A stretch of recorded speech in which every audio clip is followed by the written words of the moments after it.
2022, which is the first era of Kenya Kwanza regime leading into 2023, the economy grew by only 5.2%. In a similar period in 2021, it grew by 11%. The regime resorted to more borrowing, ignoring the warnings that we are in debt distress and at the risk of debt default. Without blinking an eye, the regime went against its promises to reduce borrowing and did the complete opposite.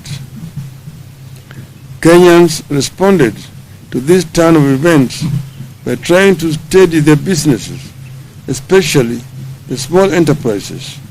But those efforts were in vain as interest rates rose through the roof and more taxes hit those businesses.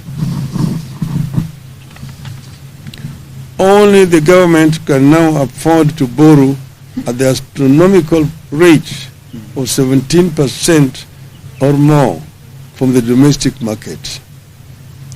In other words, the government is competing with the private sector in the domestic financial market.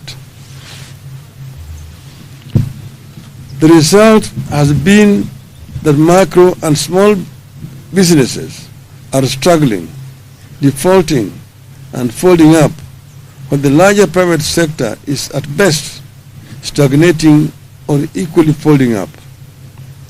In the last 1 year, the proportion of micro and small businesses defaulting on loans has increased by 17%.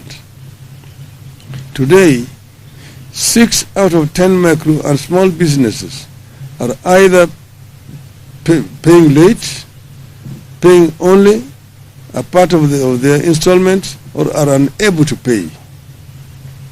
Inflation is driven by the cost of food and fuel.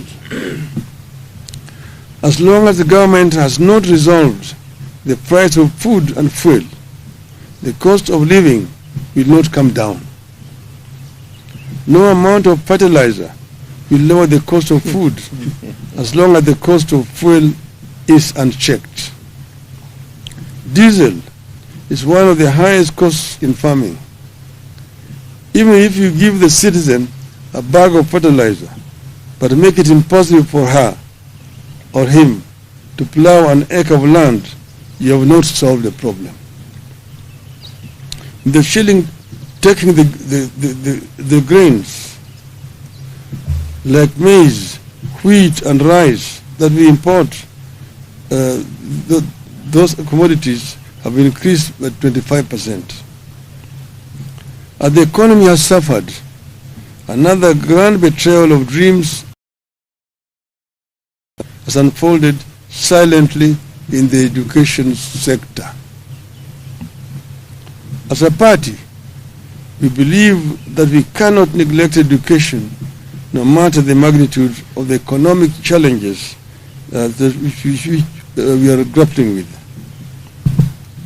We believe that if we are not to spend just if we are to spend just on one thing, it should be education. In 1 year, Kenya Kwanza has thrown the education sector into a deep financial crisis. In public, Kenya Kwanza administration continues to talk about free education. The reality in our schools and homes across Kenya is that education is no longer free, either in primary or secondary schools.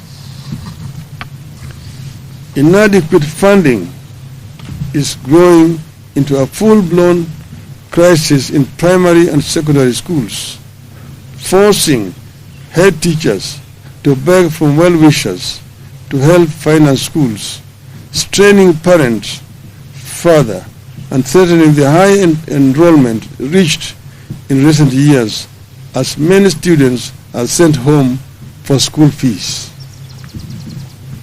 Although academic year is coming to an end, the funds that have been released to schools are way below what was required.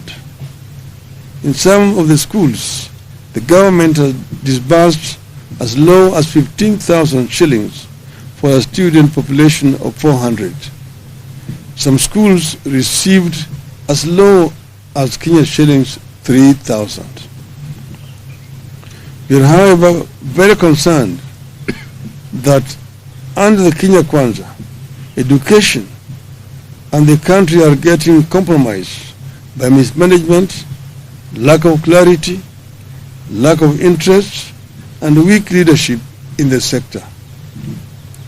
Verbally, education field officers have been instructed to work with schools, PTAs, and BOMs and approve measures to help schools raise funds for their operations.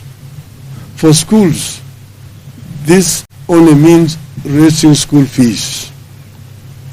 As a result of weak leadership, examination integrity is back as an issue in our education. Implementation of the CBC curriculum is in chaos. Mismanagement persists as key institutions like the TSC, the KNEC, and the ministry itself. Inequality between public and private schools is rising. The quality and capacity of day schools is deteriorating. But more worrying is that parents are being forced to pay for this chaotic and poor quality education. In the first 1 year under Kenya Kwanza, the cost of education has gone up by 225%, but the quality is not guaranteed. Fellow Kenyans, this has been a disastrous 1 year under Kenya Kwanza, and we have no good new or encouraging words to offer. There are strong indications that the things will get worse or remain the same. We, however, refuse to ask you to tighten your belts. You have done enough. The ball is squarely in the court of the regime. They either act or await the fate that has fallen other insensitive and incompetent regimes across the continent. Yeah. End of statement. It's as clear as that.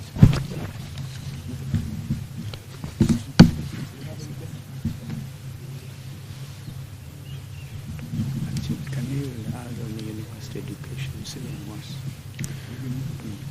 On this issue of education, it's even worse in the university.